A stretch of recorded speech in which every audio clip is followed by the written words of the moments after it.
So my name is Erik Schäfer. I'm at the moment chairman of Fakt International AG, a company in Essen located doing international investments.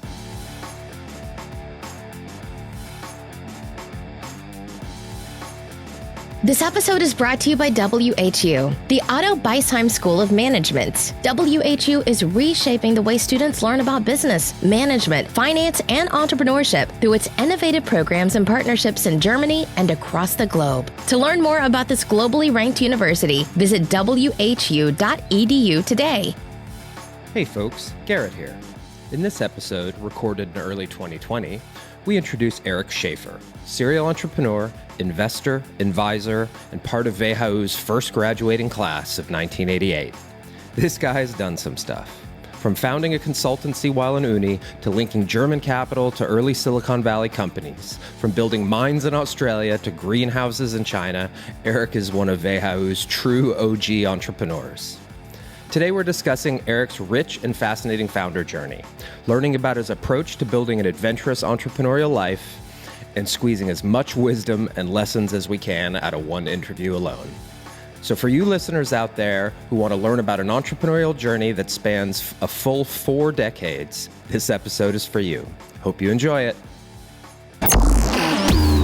Coming to you from WHU on the banks of the Rhine River in beautiful Vallendar, Germany.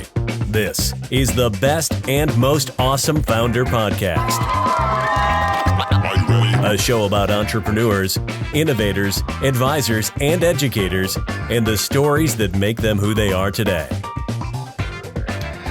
Erik Schäfer, thank you so much for having me in your lovely offices here in Essen today. It was a real great pleasure to meet you in Berlin. Obviously, you were one of the original WHUers. So I've been looking forward to having this conversation, learning a little bit more about your story. Thank you. So what I like to do with all of the guests on the show is kind of start with a little bout of storytelling. So maybe you could tell us a little bit about your experience as an entrepreneur, where you started and how you got to where you are today. Thank you. Well, I believe I was an entrepreneur, not knowing it, all my life. It may have, I did do what Germans did at that time before they studied economics. They made a bank apprenticeship. I worked some time at the bank. And then already even in picking my university, maybe that had some entrepreneurial spirit. I went to WHU, first-year student. We were about 52 students, one professor, one secretary, and that was what was called a university. So in hindsight, I believe there was already some entrepreneurial spirit to jump on that little nutshell. After that, I founded, obviously being one of the students of the first generation, you had to found all things because they didn't exist. We founded the sports club at WHU. We founded several of the activities which are still ongoing. After we graduated, we founded Impraxi, the alumni organization, the Impraxi Foundation later on. So that was a founder situation, just not business-wise, but as well organization-wise, just from the mentality. My first company I founded while I still was at WHU in my diploma final year, a small management consultancy, together with another WHU student. At the time it was funny, we were featured in Wirtschaftswoche, that we would work and consult banks in Germany for small subjects. And they wrote somehow that we would be working some 60 hours for that startup per week. And then Jürgen Weber, who was dean at the time, came to me and said, "Mr. Schäfer, I'm sure Wirtschaftswoche got it wrong. And they told you, and you told them that you worked 60 hours for WHU for your studies." So we had a little bit of a tough time there. But it was, that was already in the first year. The first real company I founded exactly after graduation, 1988, a company located in New York and San Diego, looking for investments in the early Silicon Valley days. So what made you decide, I mean, so many, at least WHU students now come out of the university, go into, the big 5 consulting firms or go into large organizations. What made you decide to grab a friend and a partner and start as an entrepreneur? I always wanted to be my own boss. So I worked as a student. I had a student consulting job at Merrill Lynch in London, and they gave me an offer to work for them after university, and it was a 6-digit offer. It was thrilling, but I told my boss, Fred Lutz at the time, Fred, thank you, but I'm not taking it. And he was a little bit disappointed because he thought that was a really generous offer. But I said, no, I don't know why, but I never want to work for a large company. I always fear that then you get a cog in the wheel and that you're just part of the big machine. I want to be my own boss. And he said, okay, I accept it. What are you going to do? And I said, well, I'm founding my own consultancy to other WHU students. And so that is what we'll do. And then he said, okay, Erik, do you have clients already? I said, no. So would you mind if we become your first client? And I said, sure. I was a little bit between flattered and I felt a little bit stupid because he only wanted me to work for him. He didn't want to have me on his payroll. So that is how I got the first client, the Merrill Lynch Group, banking group in London. And we did a lot of work for them for the first 3 to 4 years in several major European cities in the private client wealth management business. Wow, that's pretty fortunate. As someone that started a consultancy out of school as well, I felt very nervous in that experience because, you're in consulting, you're kind of expected to have expertise in a particular field, and you were probably, I imagine, still in the phase of learning. Did you learn on the fly, or did you feel prepared for that? Well, we learned on the fly, that is certainly for sure.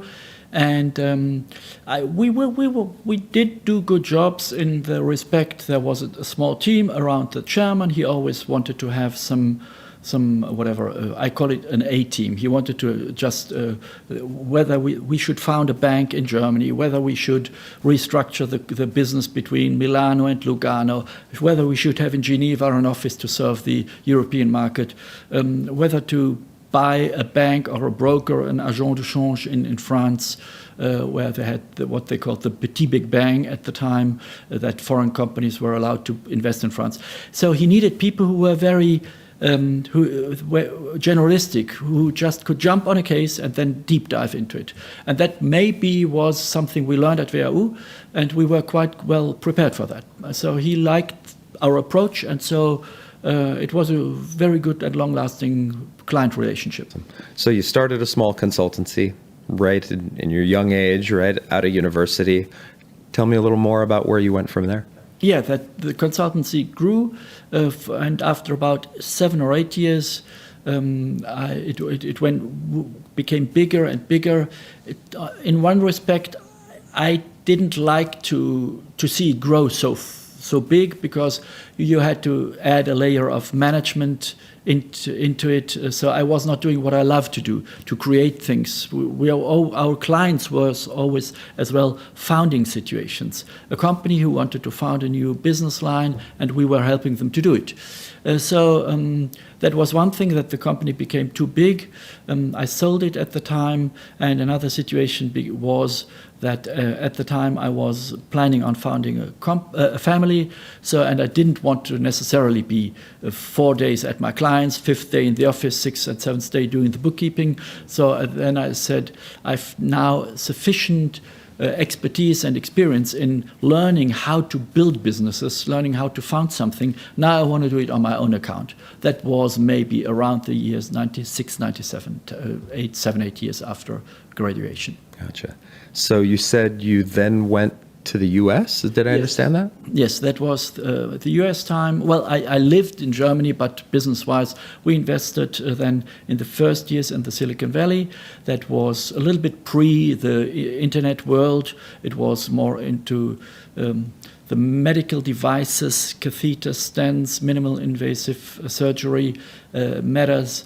And it was always the same investment pattern. There was always a professor at Stanford University, and he took a graduate, and there were some founders from Sand Hill Road in Palo Alto, where about 40% of the global venture capital was, private equity, and there was this pizza place right in the middle of it. So we all had lunch there, and with the deals were thrown over the tables between the different venture capitalists. So, and then we picked some up, and we followed them up with some German funding that we then generated here in Germany.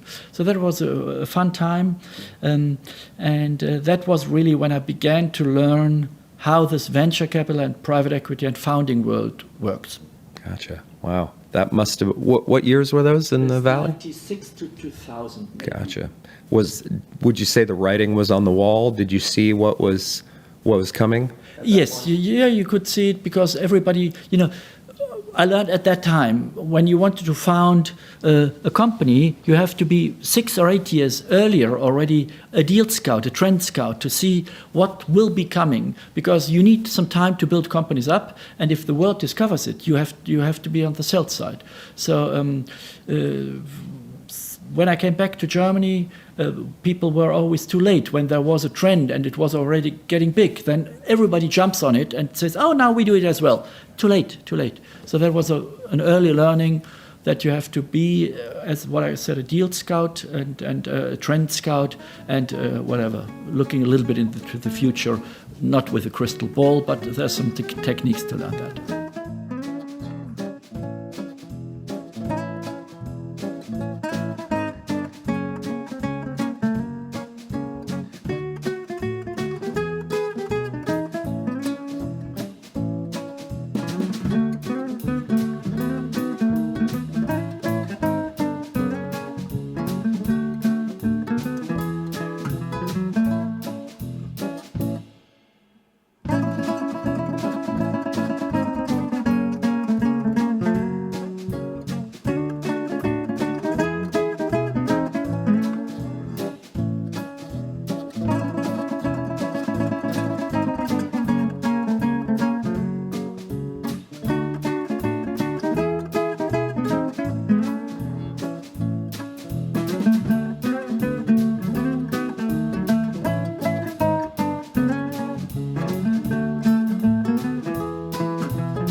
Well, I know, at that time there were definitely some Germans in Silicon Valley. Most of them were the graduate students coming out of Stanford, Sun Microsystems or a number of companies that came from German innovation in the Valley.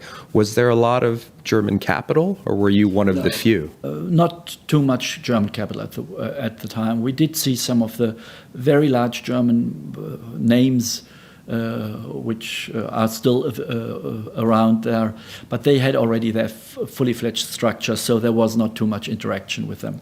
So that was it. Was it easy to get German capital into that ecosystem? Well, it was not really easy because people didn't understand over here. They didn't understand what was going on.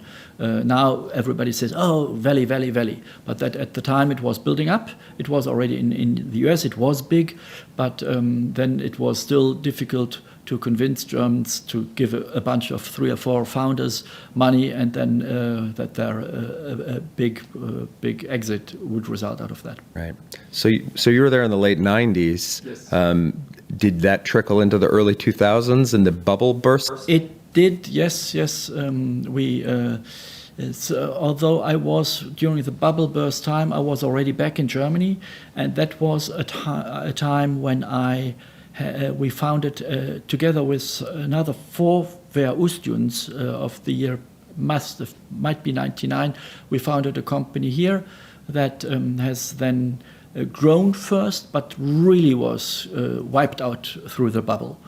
That is a situation. It was 1 year after Alando and eBay was founded by the Zamva family, and so the next student generation wanted to do not the selling side, but the purchasing side out of it. We had a great company, and we would do it all the same again. We had Professor Albach as in the supervisory board, Hans-Olaf Henkel at the time, who was then still BDI president, Fürst Wittgenstein, and a bunch of great supporters, great people. We did do everything right, but then timing was wrong. So we had a large capital round in March 2000, and I believe I say 9th of March, and the 18th of March was the highest point in the NEMAX, in the new market index, which fell then from 9,800 to whatever, 200 points, whatever it was. So no chance to survive. So that was a big failure. And then that is as well one of my learnings, that you have to get the timing right. So that is as well one of those, I don't know if I would call it a fuck up, but it was something where you really did do the right thing. And in the same circumstances, I would do exactly the same thing. But then afterwards, you see, wow, something extraordinary happened in the outside world, and you just were unlucky with your timing. Right. Well, that's why I think we always need to differentiate between fuck-ups and failure. Because they're not always the same thing. You know, there are external forces beyond your control that can lead to failure, for sure. You said you raised capital for that business. Was that the first time you raised equity capital in one of your companies? No, I always did it from the early days. And then, well, in the beginning, it was always me and some founders sitting around a table and a handful of investors. And in the beginning, we could only put a very small amount of capital in something. We brought an idea onto paper, the pitch desks, or the early PowerPoint presentations, as you would have called them by then. And then people said, okay, we're going to trust you. We put in the money, but Erik, make sure that we don't lose our money.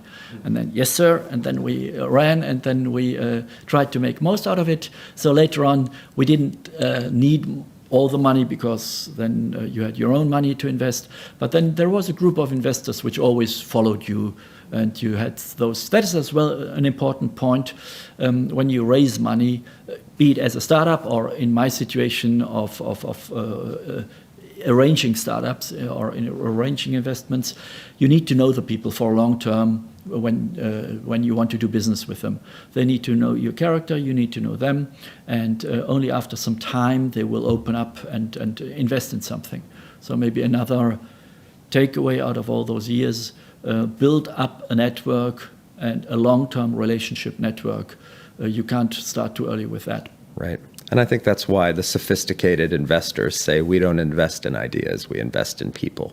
You know, the ideas can change, but it's finding the right people is the secret sauce. Absolutely. So I want to continue on the entrepreneurial journey side, because I think you've gotten us to the early 2000s, and we still have another 15 plus years or so. I'd love to hear where you went from. So the bubble burst, shit hit the fan, proverbially, and 9/11 happened and all of that. So there was nothing here in this part of the world to do, really. And not even to mention that the second Iraq war was ahead and all of that. So doom and gloom. And I hate that. I always have to have a positive environment. Then I developed a pattern to say, so somewhere in the world, countries are rising, regions are rising, there is a positive business. Somewhere in the world, regions are down or whatever.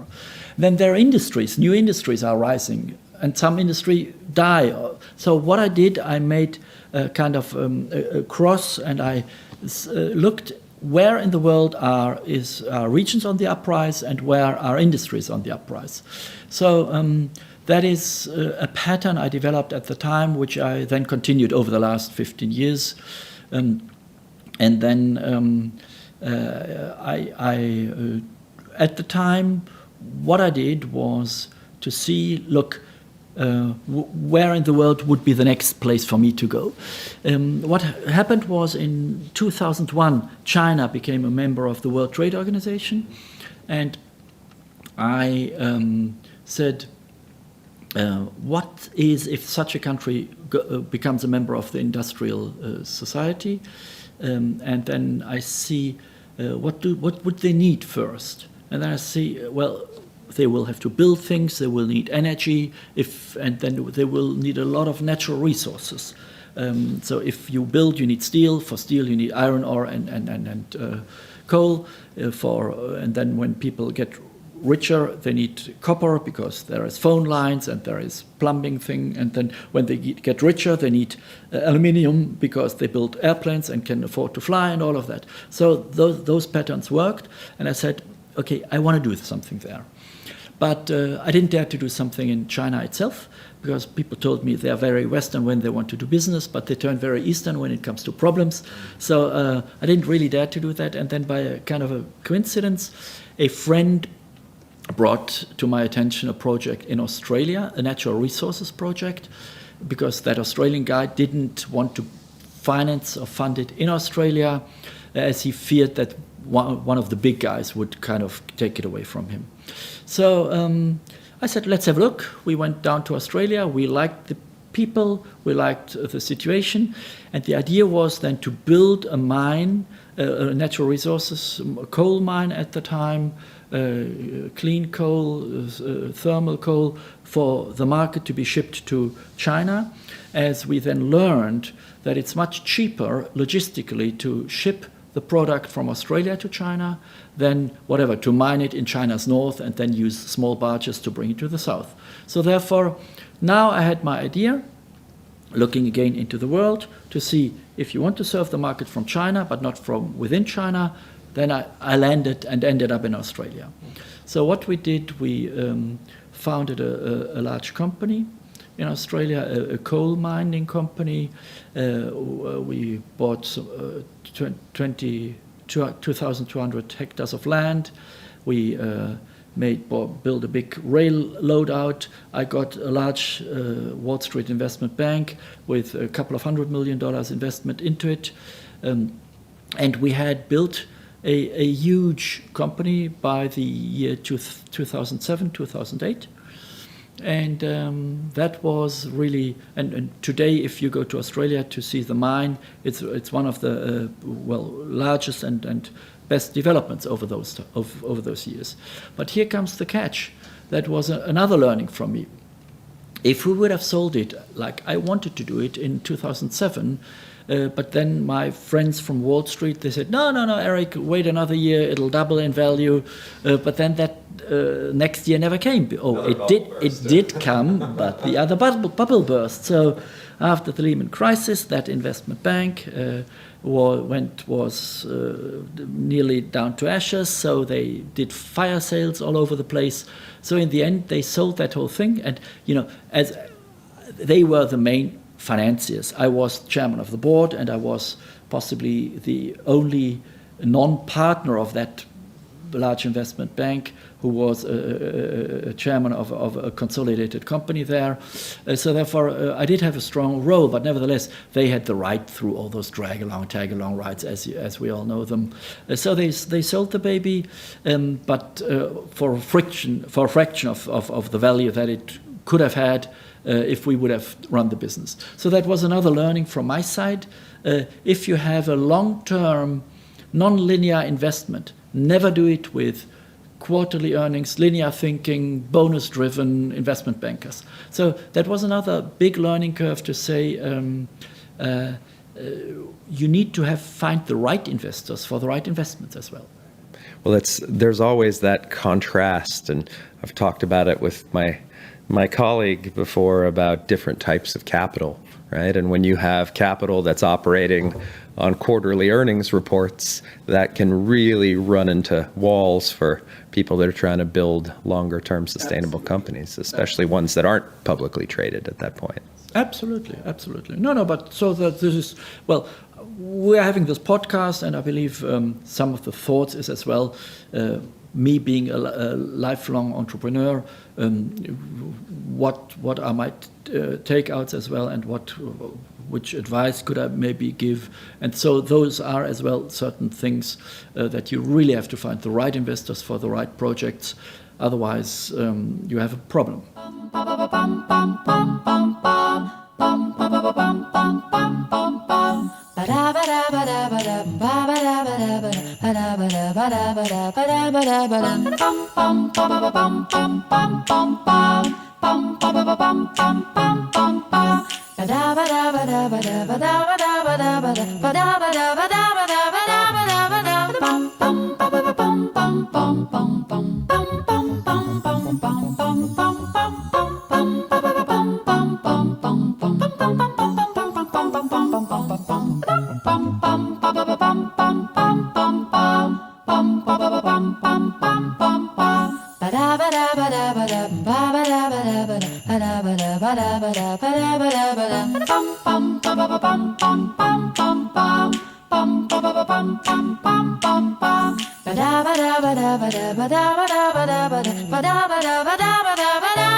So you went through the mining game in Australia. This is a fascinating story so far. So you went through this experience building a mine in Australia. You hit the second big bust cycle of your career time. Can you lead us up to where you are today? Then the next project was, as I was a little bit in that energy business from the and in the mining business. So I went into, I continued mining. I'm still involved in an iron ore mine in Turkey. I did do some mining in Mongolia. I did do mining in South Africa, some gold mining. So some projects where I'm still involved in. And because you build your portfolio over time but the other angle was of that business of that coal mine, which it was steaming coal, thermal coal to be used in coal-fired power plants, the cleanest coal of the world, low sulfur, no nitrogen contents, and then you were in the energy business. And I said at the time already, that is what I say, you have to look ahead for 5 to 10 years. I said, it will not continue this coal mining business, and we have to do clean energy businesses. So the next project that I looked for was, again, so what will be the next game in renewable energy? And then that second angle of my thinking, in which region of the world? So I came up, sitting back in Germany, I say, okay, the Nordics at the time were quite interesting. Everybody wanted to invest in Scandinavia, Sweden, Norway. It was really the hot spot. And then renewable energy, that was my next project, where I went and I founded a series of wood chip and pellet-fired power plants projects. I looked for my niche. So there were the big players like the Vattenfalls, the Eons, and Statkrafts, and you name them. They only wanted to have big projects. And then there was, and the cities didn't have money as they don't have here. And the money they have, they rather build a kindergarten or a hospital than looking for their energy. So that was my niche, where I said, let's build up a portfolio of some 10 to 15 or 20 renewable energy companies, then wrap it and then sell it to a Dutch pension fund who wants to have it as just an alternative asset. So that's how we started. We bought and built the first 3. And we reconstructed some oil-fired into pellet-driven. And then we had a little bit of, if I call it, luck. So at the time, when Germany had the nuclear exit, then all of the energy companies needed a lot of money, the Eons, the RWEs, so they sold everything to generate cash. And they sold as well their portfolio of power plants, of wood chip and pellet-driven power plants in Scandinavia and Sweden. So there were 15 bidders, only one was lucky, obviously. So the 14 bidders went home without having been successful to buy this. And then this was a partly semi-open process. So I called the others and said, hey, I have a little portfolio here myself. So, and then it was just a little, you could call it a rat race. So after 6 weeks, I've sold the whole portfolio to a London-based, number 3 private equity fund in Europe. So that was a quick deal to get to capitalize then on this renewable energy situation. And then I continued a little bit in the renewable energy field as well, in building hydropower plants in the southeast European region, the Balkan states, small and medium scale run-of-river hydrogen plants. That was my development there, and but I came back to China as well, seeing now really what is going on in China with all those consumers coming. I was in China while I was building up and then later on selling the mine. Our coal mine had been bought by Chinese investors, the 4th largest Chinese conglomerate. So I was quite familiar with the situation. And then I just monitored, look, there are so many consumers coming up. China lifted the wages since 2010, and there was a whole bunch of a couple of 100 million consumers all on the rise. So at the moment, maybe 250 million people have the amount to spend equivalent to what we call in German the Mittelstand. And these people, what do? They do whatever people do all over the globe when they have a little more money, buy a little better food, buy maybe a car, a little bit of a housing, the latest laptop, the latest smartphone, do a little bit of holidays, looking after the health, and all of that. So we looked again a region and a segment to say the consumers in China, and then we looked into that, and we decided we'll go for healthy nutrition. And Chinese people eat a lot of vegetables in all their cooking. So we looked what is the best thing for us to do. So we Europeans, starting from the Dutch with their greenhouses, we Germans with our machinery, and with especially our good reputation in China as being a very professional and reliable parties. So the Deguo, the word for Germany in China means land of virtue. So we really had a very good start there, and then we went to build out a portfolio of greenhouses to build tomatoes, to grow tomatoes, cucumbers, vegetables. So in the meantime, and all of them are about 10 hectares altogether, 10 of them, that's 1 million square meters as a first start to serve the Chinese markets. We have now built three joint ventures, and we have now the first 10 or 20 million euros invested in the country, and on the next project altogether, that'll be a $200 million euro project from our side in investment. So at this point, are you more on the kind of private equity side? Are you leveraging the capital for these projects? It's in between. It's in between. It always, what is thrilling for me is always I need always a pioneer situation, and I need an industry where I'm kind of familiar with. I love to be in new countries, in new situations, maybe as well a little bit other people go and travel the world. I go and found companies. As you're always into new industries, I never do the same thing twice. So that is a little bit a bad point, because you're always building new networks, new relationships in new parts of the world.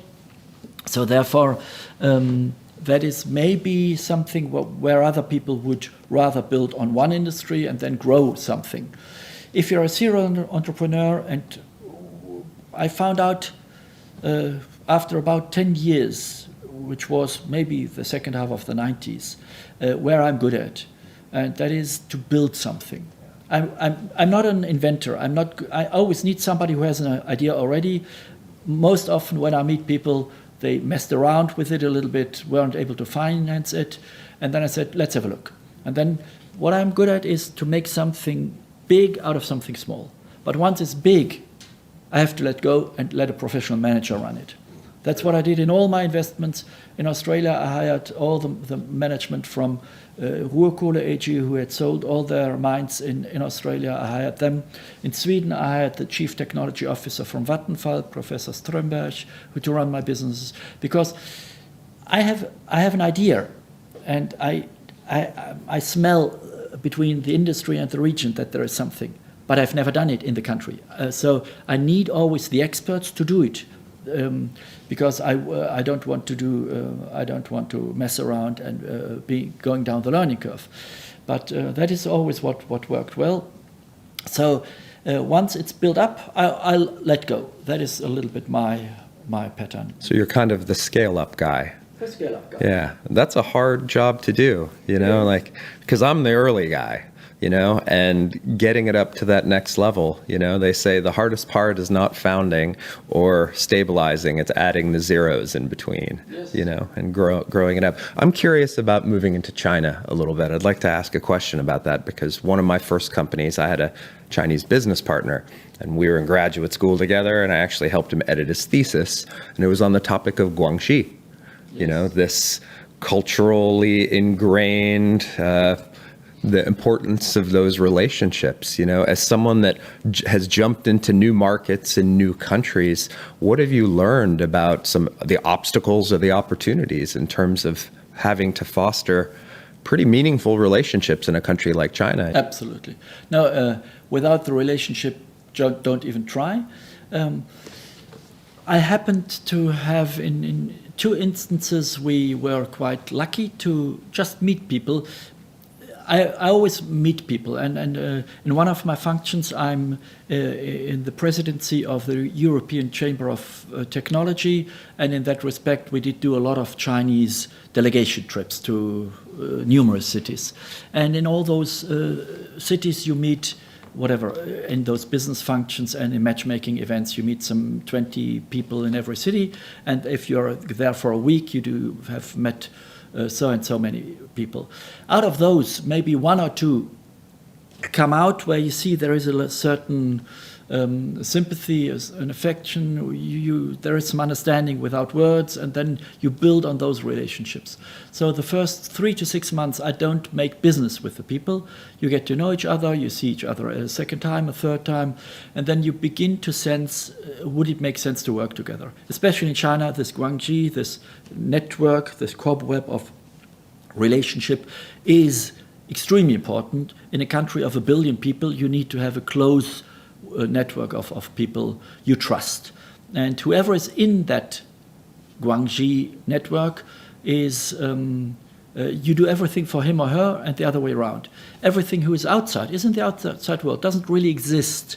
So once you understood that and you build those relationships, that was an important learning for me.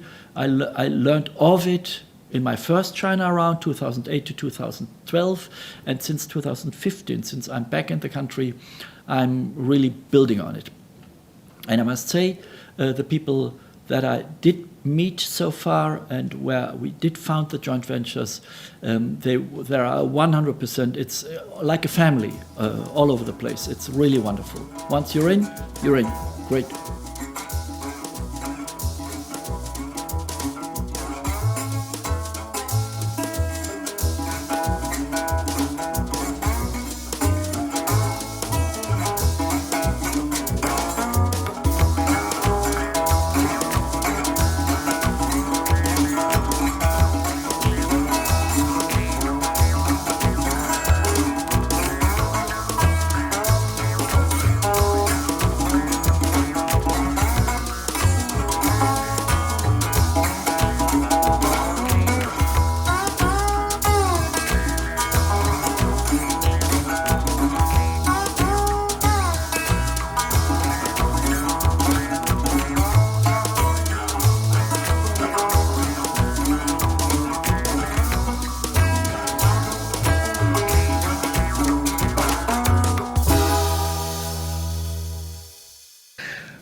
We've interviewed quite a few entrepreneurs on this podcast. Most of them are building their first or second businesses. To have this opportunity to talk to someone that has had so many different experiences over the course of a few decades, I think this is a nice place to kind of share some of your lessons with the aspiring or early entrepreneurs that are listening. And we touched a little bit about fuck-ups. So maybe you can impart some of your wisdom and share first a few of your biggest, I should say that there's probably no better way to learn as an entrepreneur than making mistakes, because it is embedded in your psyche. Like, I will never forget my big mistakes in business. They're ingrained in my head in a way that I might wake up in a cold sweat one day still thinking of them. Maybe you could share some of those kind of most ingrained lessons that you've learned from your mistakes. Sure. Oh, I'd love to, because I believe that is what is important for everybody. In Germany, it's still a little bit, if you have a failure, then people don't touch you. That is unfortunately still the case. I love people who have failures, 2, 3, 4, because you learn from them the most. And especially the American understanding, if you didn't screw up one company, you're not worth being funded or whatever, if I call it that way. So it's still in Germany a little bit the other way around. So we have to develop that culture that if you try something, you have the risk of failure. Failure, absolutely. Well, my first thing was possibly in the early 90s. After that, we founded that company, the consulting firm. At the time, all those the PCs came up, and mainframes were not any longer the future. And everybody who knew how to plug a cable into the 2 PCs was a network specialist. So we founded a network company at the time, which grew quite fast, some 40, 50 people. We had, out of our banking clients from the consulting side, a good clientele from Munich, Frankfurt, Berlin. We opened offices in Frankfurt, in Munich, in Berlin. We had our home base in Düsseldorf and in Leipzig at the time. And then this became bigger, and we said, let's do a little IPO on that. So we were in talks with Deutsche Bank, Deutsche Beteiligungsgesellschaft, from them, and they said, oh, that's great, and it fits wonderful. We were already discussing to change the name because it was too long to fit on the list, and we were really wonderfully about it. And then they said, oh, but you have to have more offices. We need to get it bigger. So I ran and did all what they told me. One morning on a Wednesday, sometimes in 1993, I came into their office. And they said, well, Mr. Schäfer, the bank decided not to fund any computer companies any longer, because there was just a sharp price decline, which was the first big cycle really having been seen. So, and we always needed some 2 to 3 months. We needed to order the computers, we needed to configure them, deliver them, install everything, write the bill, and get 6 weeks later the money. So we needed some 3 months of funding. And if you have a growing business, that increases exponentially, obviously. So, and then they said, well, all those declining prices, we just decided not to fund any computer business any longer. So that is, and I said, okay, what does it mean for me? Well, that means that we cannot do the IPO, and that means that we cannot support you any longer. Goodbye and have a nice life. So that is how they ended that story. So I was standing there, have done everything what they told me to go to this IPO thing. Luckily, my banker, who at the time certainly has given me more money than he should have given, he had feared he would have a bigger problem than I if he would have now cancelled my credit line. So we found a solution where I said, okay, people told me, Erik, that's too much to earn, so why don't you file for insolvency? I said, I'll never do that. Well, if I have to, but I'll never do that on a free basis. I'll fight and I'll earn the money that I have to repay. And that was a good feeling. With the consulting firm, I earned enough money and I remember the day in 1997 when I paid the last rate of that credit from 1993, which was then really a good thing, because I said, I have to look into my face, into my mirror every day in the morning with shaving. I will not just give in and give up. That was a learning. So what is a learning out of that? Never trust a person from the financing world who promises anything. Well, I have to be careful. I'm still working with some bankers around in my life, but it is really something. It's not their money. They are just looking for the flavor of the month.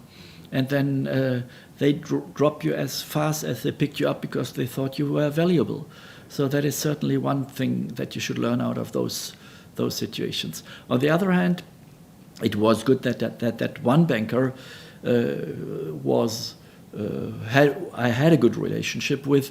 He began asking about my health status, so it was good. So then I realized he had as much a big problem as I had. So we then mutually worked our way out of that bit. It was not a life crisis because the consulting firm was making enough money, but you don't want to make money on the one hand and spend it on the other. So that was the situation there. Yes, and then I'm not sure what would be other ideas that you were thinking of which lessons or which advice to give from out of those difficult situations. Well, I mean, I think that first one is really great. I think there's another spin. One of my mentors, one of my first investors, told me when I was first raising capital that how important that relationship is with your banker. Like, we actually went around through the network and spent a couple hours before we even decided where to bank small amounts of money at the very beginning, because having those relationships, being able to pick up the phone and call the president of the bank and get things to move quickly can be really, really important. There was, although one lesson at the time that might have changed, but was as well, you have to change banks once you grow, because when I founded that company, it was I went to the bank, which was Sparkasse Koblenz at the time, to raise 50,000 Deutschmarks, and then they asked for all sort of securities, whether my father could write a guarantee and all of that stuff. And so when we grew, when we doubled the credit line from 50 to 100,000, they said, "Oh, but you're worth at 50." And then it went to 125. We needed the money. We made good money, but we needed more. But we were in the bracket of 50,000 with the guy. So what I did do then with the next banker, I said, it doesn't work with those guys. I went to Commerzbank and said, "Hey, I need 500,000. And then I was in the bracket of 500,000. So he grew with me up to nearly 1 million. And then again, I grew out of his bracket where he put me. So one at the time a lesson was as well, if you grow and are financed by banks, you have to change banks once you grow, because the current bankers always see you as a fast-growing company. They can't follow you. They always see you in that bracket, and they want rather consistency, and 10% more per year is good, but don't double or triple your turnover or financing needs within a year or two. So therefore, that was as well one learning out of that time. I'm interested on the capitalization side too, because we're talking a little bit about debt financing at this point. And I think that's a big question that a lot of first-time or early-stage founders face as well, is, do I want to raise capital through equity or through debt? Would you say you've been more debt dominant, or did you learn some lessons on where you should have taken equity instead of debt, or vice versa? All of it. A long life, always the same question. And I ended up making half and half, because then you're half happy and half unhappy about it. So that is, it's always the question. You don't have to repay equity, which is good. It helps your balance sheet.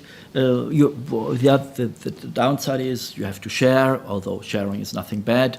I rather have 10% of a big company than 100% of a small boutique thing. But I've had all situations, and I've seen a lot of pros and cons for both sides. So I can't really give a generic advice here. Obviously, if you manage to get debt in today's zero-interest world, it's great.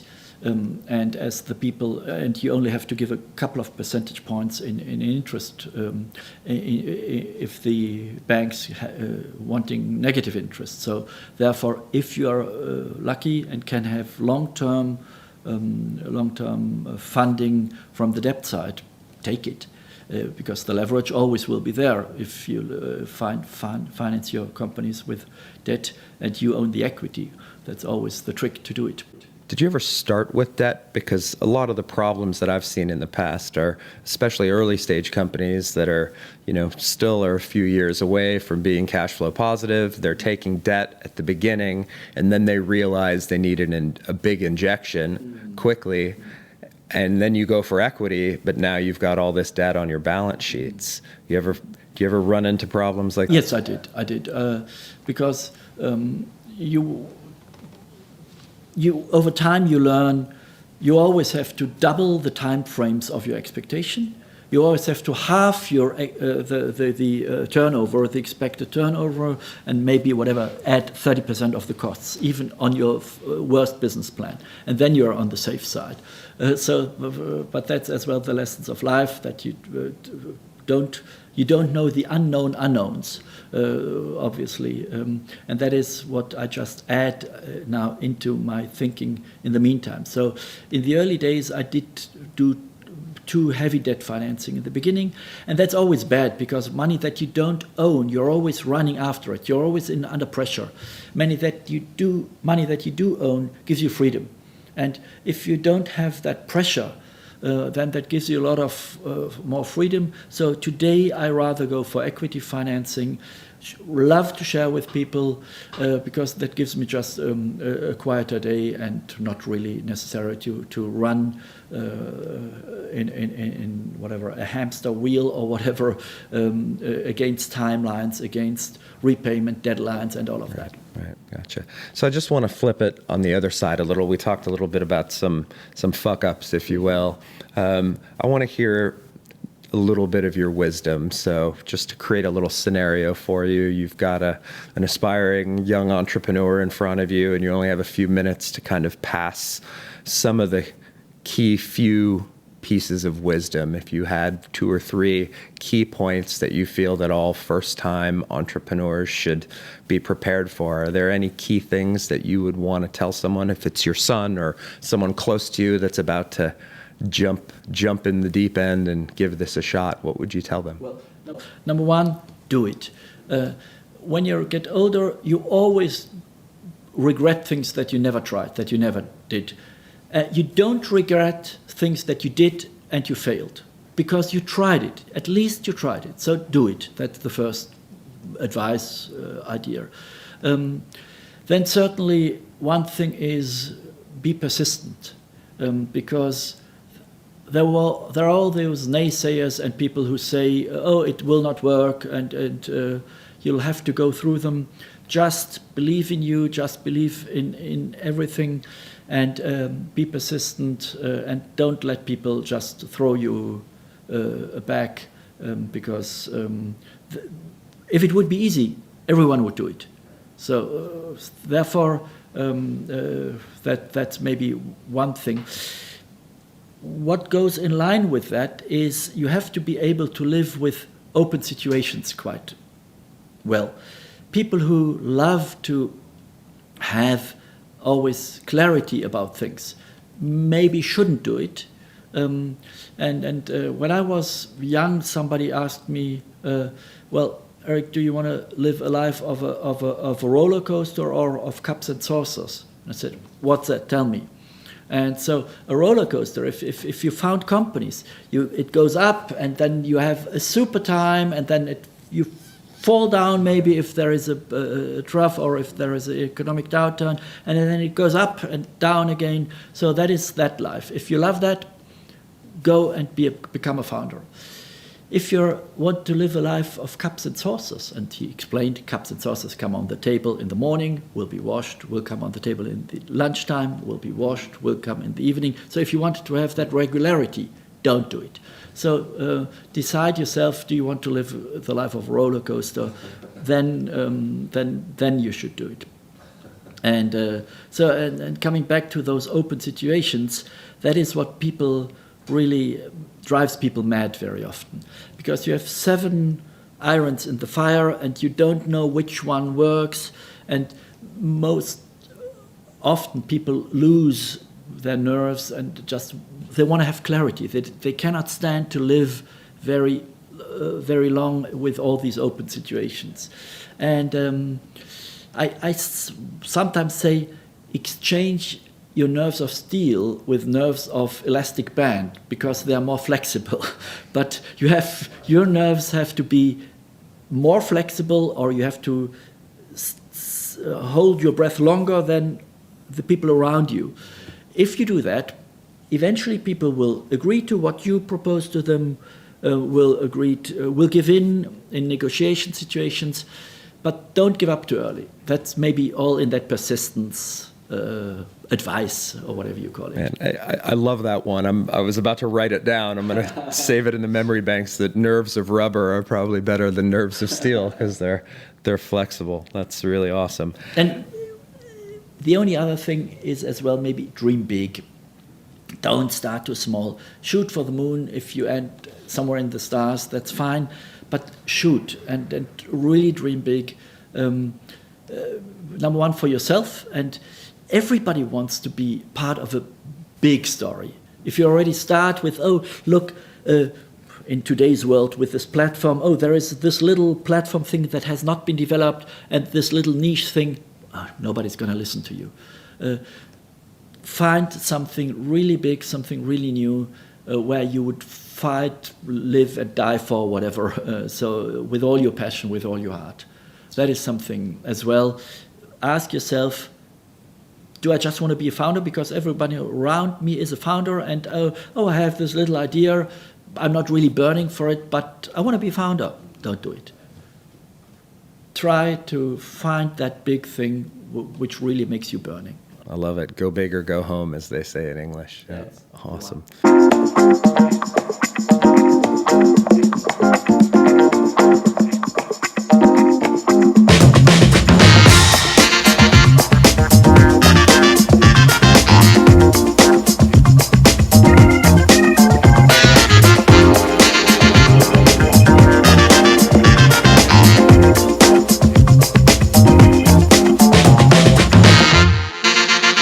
Erik, I could have this conversation for hours. So many more questions, but I want to wrap things up with just a couple questions that I ask all people on the podcast. Most of them find it annoying, but this provides a little bit of insight into Erik the man and not just Erik the entrepreneur. So the first question is, I always find when I go into someone's home, the first thing I look at is their bookshelf. I feel like you can learn a lot about a person by knowing what they're reading. Is there anything that you have recently read or reading right now that you could share with us? If you would look at my bookshelf, you would see a lot of rather old-fashioned philosophy books, because that is my passion.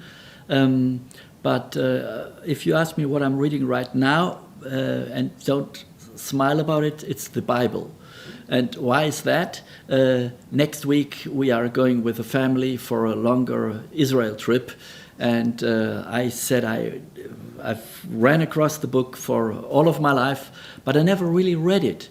And then I began earlier this year, and after I read the first 5 books, it became all so much clearer how all the religions developed and urged. So it was really fascinating. It was a real story, and it's really worth reading. So therefore, it may be a funny answer to the question, but that is what it is. And I'm looking forward. Next week we are going, and then to see some of the places I read about. Nice. Well, that lines up with your old philosophy books too, maybe, I think, right? It does somehow, yes. You know, I hadn't read the Bible, and I worked in Palestine for a period of time, and I ended up reading more of the Old Testament, actually. But it's really great when you get to see the things that you're reading about and connect those dots. And happiness and all the fighting and everything, a real story which is better than most of the storybooks written. All right, the one other question.